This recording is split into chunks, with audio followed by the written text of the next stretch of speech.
Hello? Either or. When I wrote this out, I thought this I there is dodgy, but it's okay.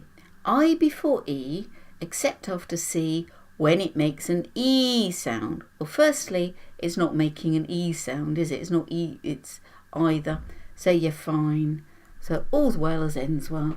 But you know when you write things down, you just think, oh, it's not right. So it's either, and it's always followed somewhere in the sentence by or. So either I'll fetch her or you'll fetch her.